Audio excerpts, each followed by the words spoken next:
And letter of credit. Let's move on to the cash in advance anyway. Pay first before delivery. Pay first before receiving delivery, in fact. Okay. So the other one is the supplier is delivering before payment is done. Okay.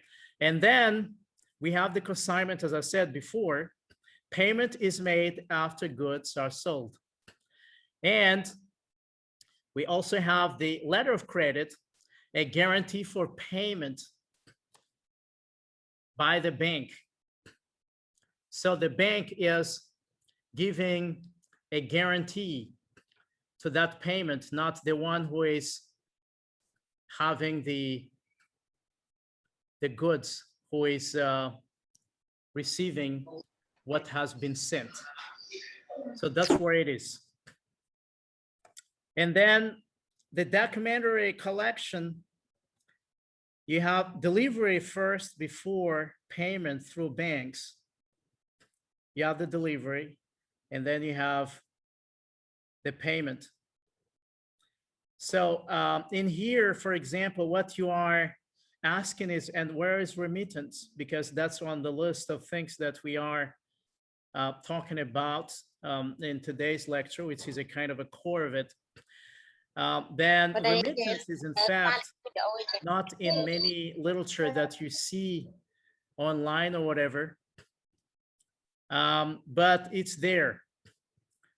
It's what these cash in advance, open account, and consignment relating to do.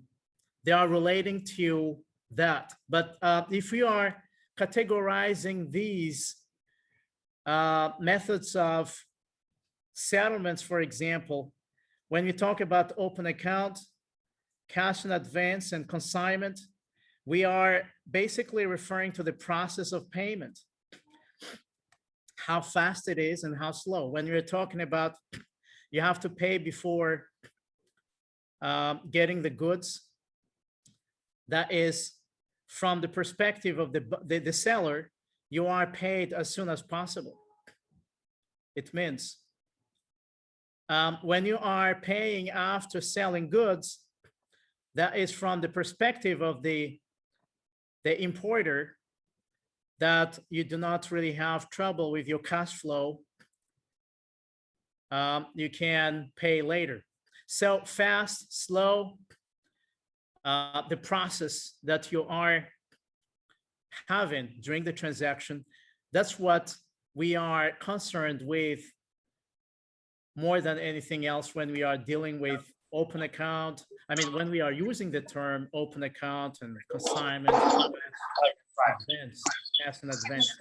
But when we are referring to a bigger picture, which are letters of credit, documentary collections, for example, or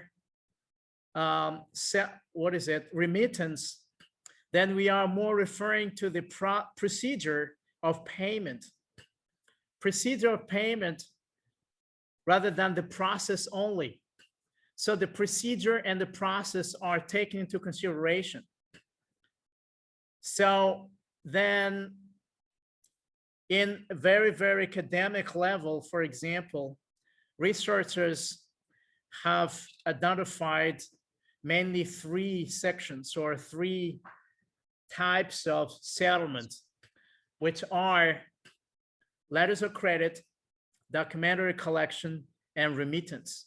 So that's why we chose these to talk about trade today. But since we're saying like fast and slow, when we talk about the other terms, then we include risk aversion. Like what is more risky to who? If I go for open account, if I go for cash in advance, for example, is that risky for who?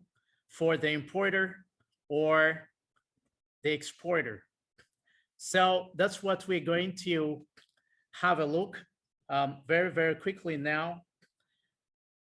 Then I just want to ask you what you understand from this diagram here, if we can just interact a little bit. This seminar is not meant to just, let's say, give and take session. It's also kind of sharing somehow. So here is a diagram. The higher level of this diagram, the upper side of it, you have the exporter side and then the importer down here. And we have those common methods spreading around for both sides, in fact, up here and down here. But this diagram explains what is risky for who as the importer and exporter. So up here, for example, open account, documentary collection, letter of credit, cash in advance. So if I just ask one question, which is most secure for the exporter, I just want to know if you can, probably the question is checking whether somebody is really seeing my PPT or not, because the answer is there. So just any volunteer, for example, most secure for exporter, and then most secure for importer. Of course, on the other side, we have the least secure method. So what is it?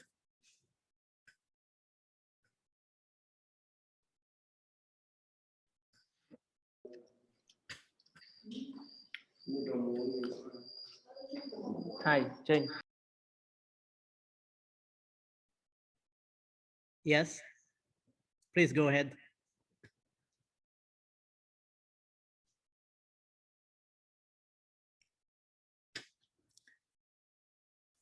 Okay, anyway, this is just, if you are paying attention to this question, it's already a good thing. So let me give you the answer. As you can see here, most secure for the exporter is cash in advance.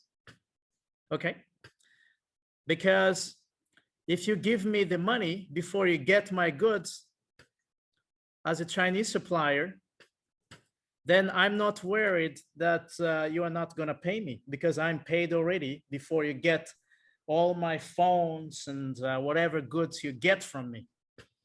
On the other hand, what is most secure for me is not most secure for you. That's the least secure for you, because cash in advance for you as an importer, you don't have my goods, but you have paid me. If I just disappear, even maybe dying, then you probably lose your money. Okay, that's why it is not secure.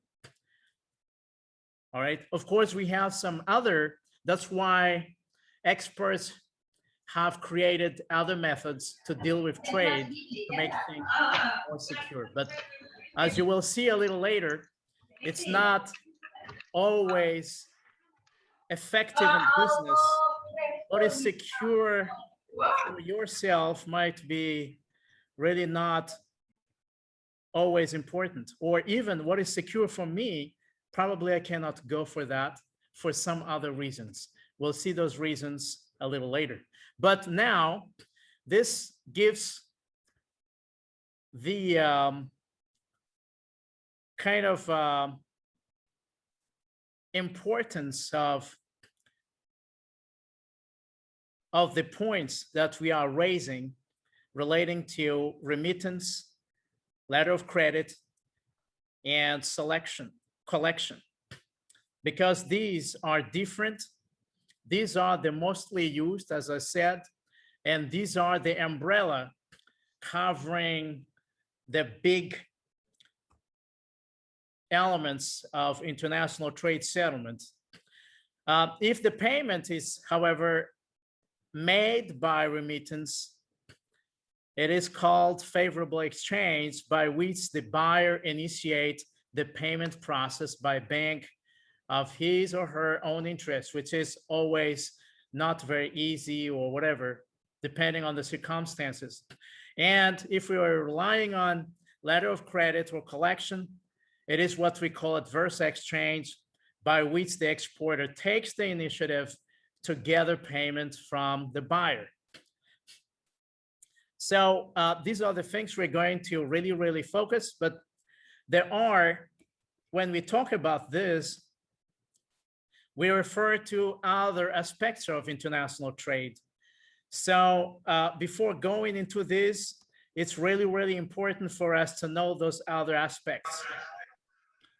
And what are they? We start with a very basic procedure of international trade, in fact.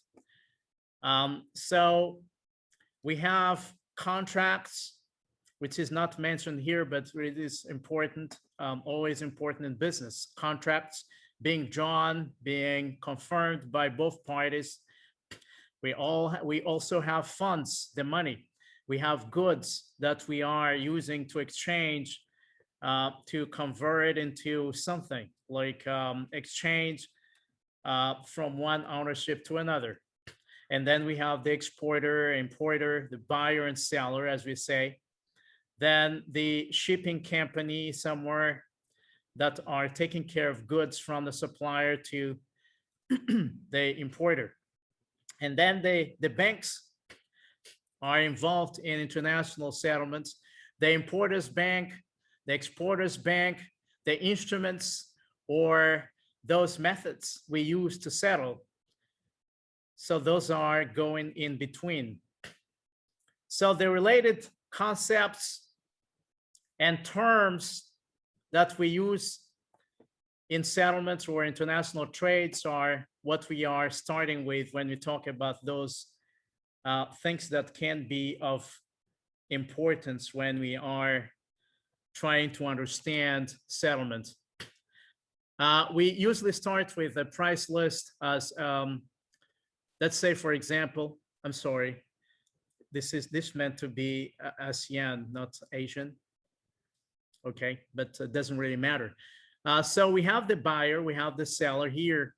We have the price list of goods from the buyer. If I'm here in China and you want to buy something, you want to buy phones that will be sold in your country, I have a price list sent to you so that you can choose, request the quotation. You will request quotation from me.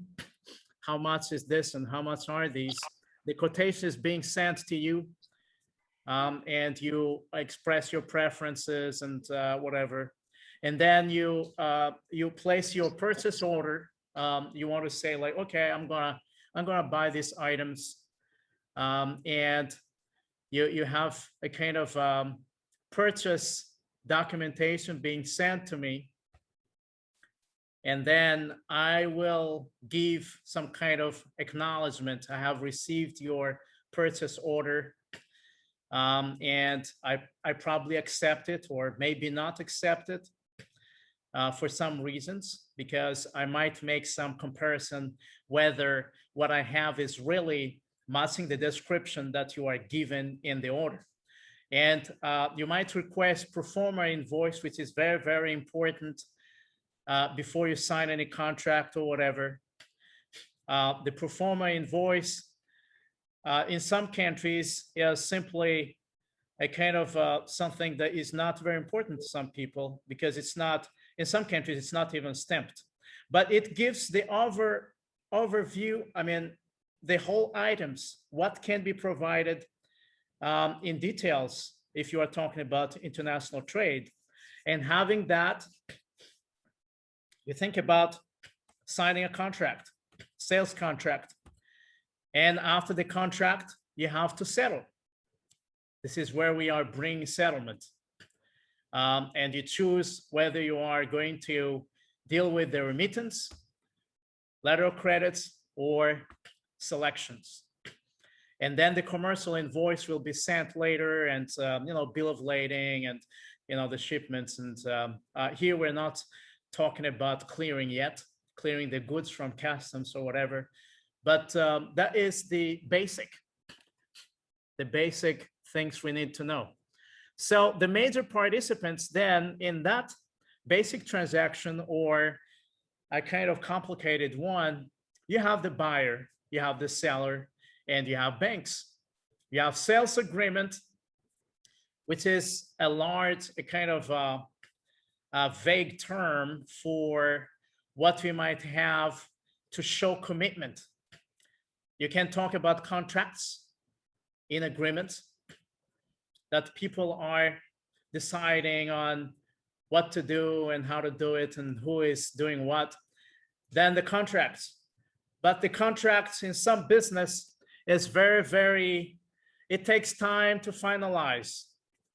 Negotiations, after negotiations, rewriting it, and before you really sign it, time is passing. Time is money, they said in business. That's why we sometimes going through what we call MOU, Memorandum of Understanding. The Memorandum of Understanding is signed before a contract is signed later.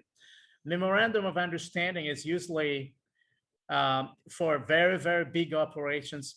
Governments, for example, are using them. So these are with all the important clauses that we are going to see a little bit very soon. So these are very important. And the other documents are also of very crucial existence. That's why I highlighted it here, that documents are important in international trade. They're very important. To see their importance a little bit, as you can figure out from this slide, in the process of international trade settlements, the relevant parties are dealing with documents. They are not dealing with goods, especially at the beginning, okay? So probably your goods are sent on the way to you by whatever, probably on land, by air, the sea, but they are going to go somewhere, maybe stuck there for a while. And it can even happen that you have all the documents, but your goods are sold before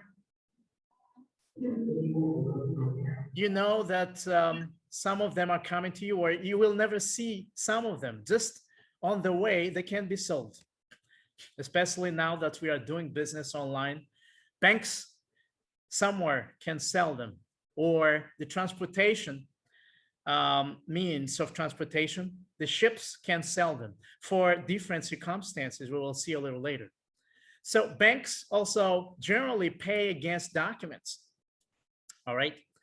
So in those letters of credit or whatever, you see that exporters only receive payments by handling over the required documents. Without the required documents, let's say, for example, the bill of lading, you're not going to be able to clear your goods from the customs office without the bill of lading.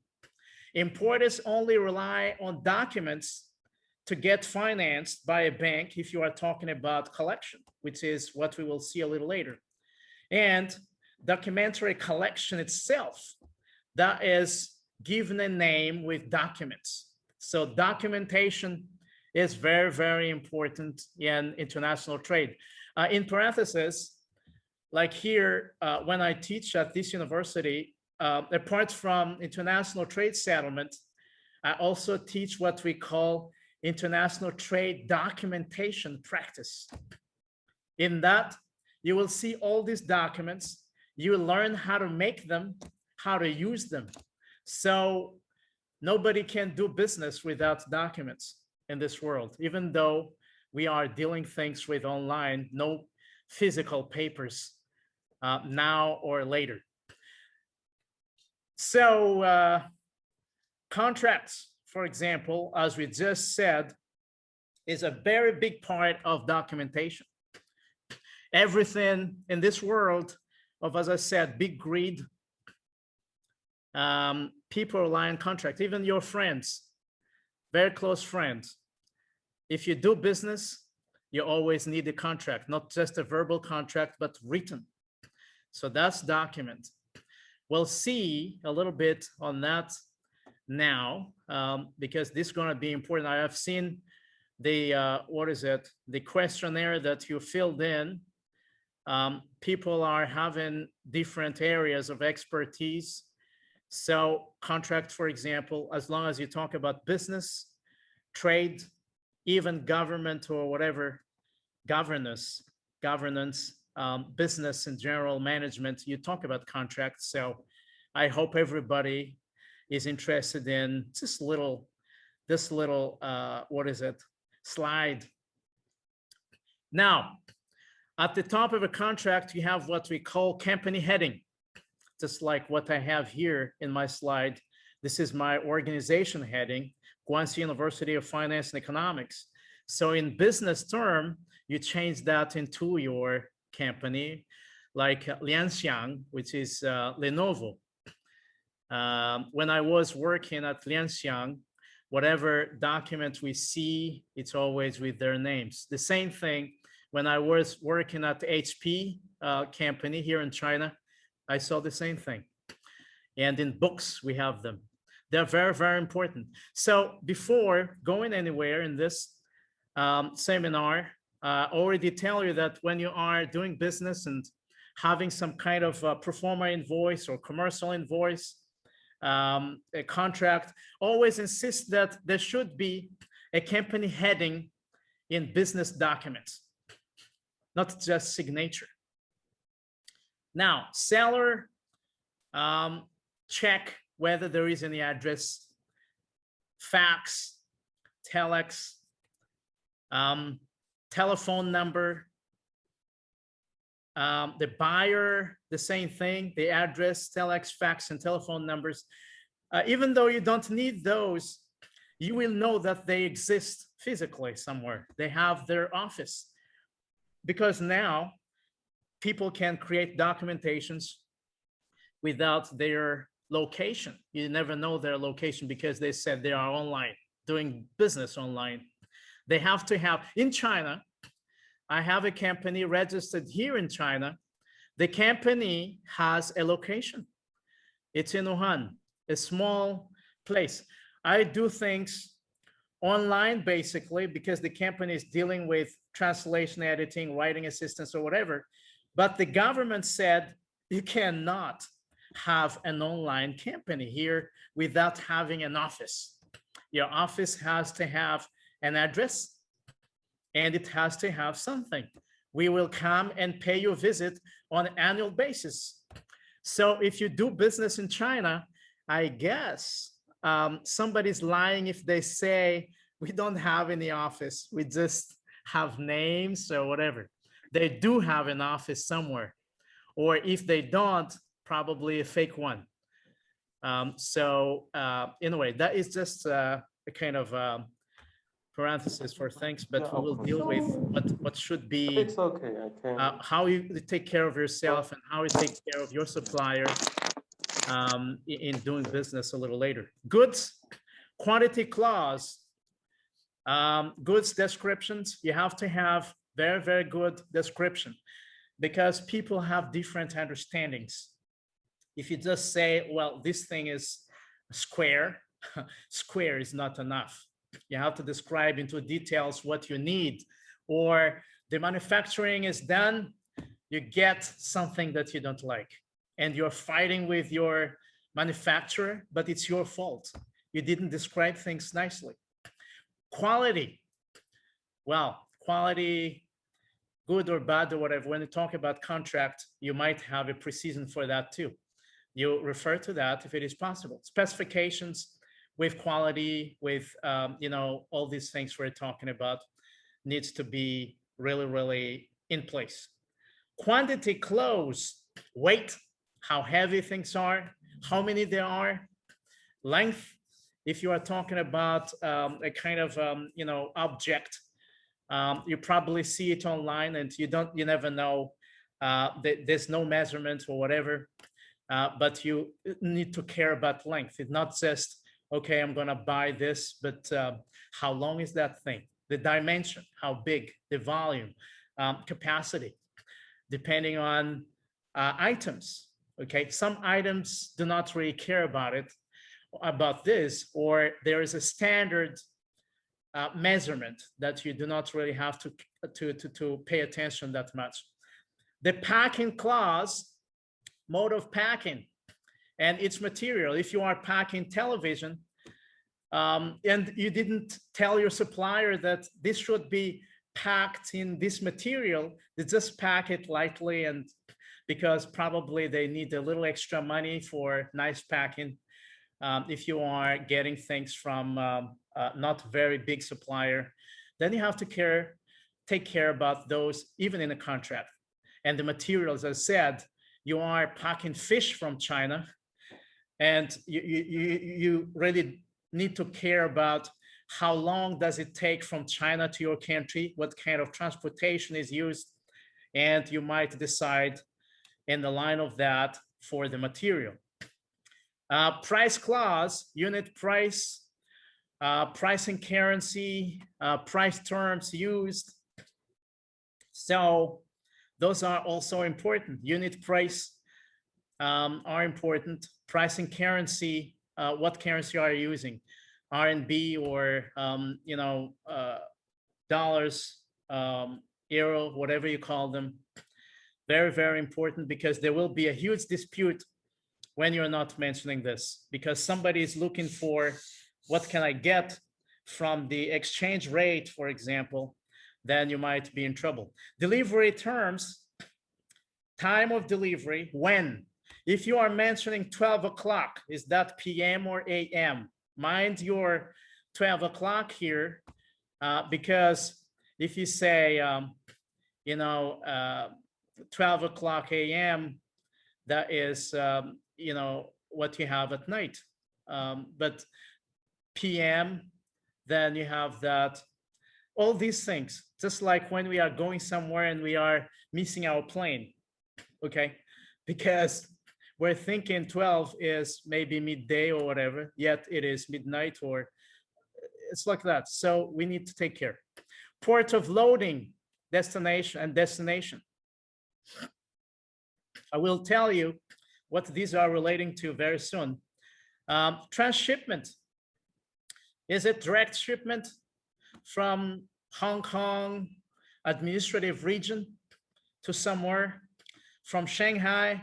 All these are China, but you have to precise where.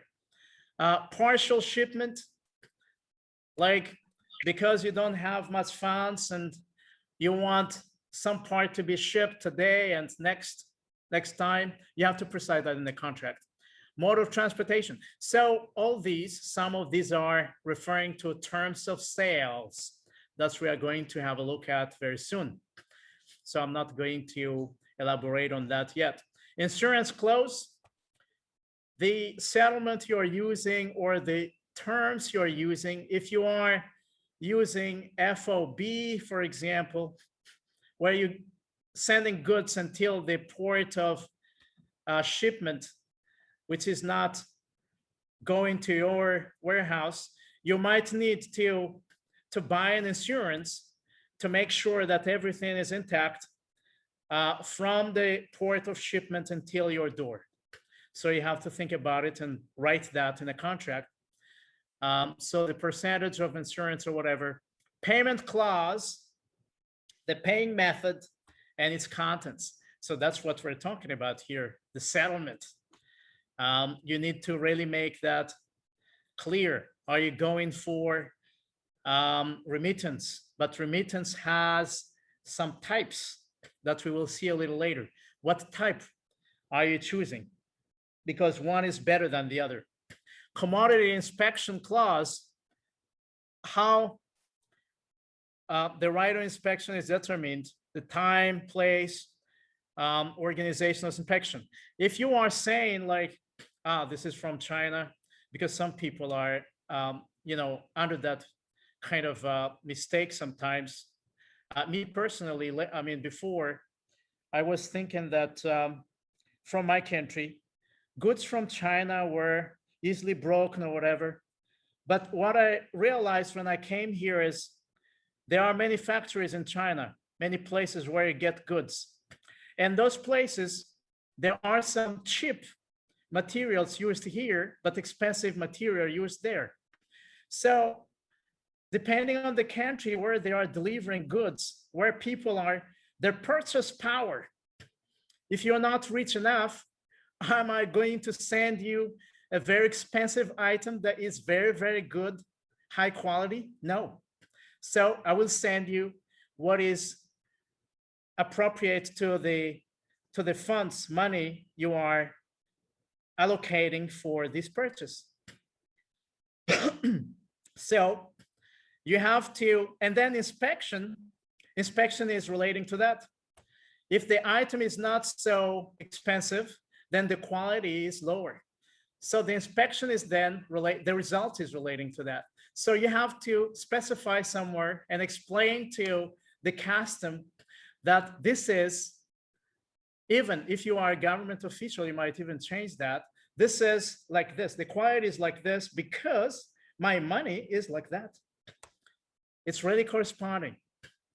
So the paper is relating to that as well. So claim clause, arbitration clause, and force majeure clause.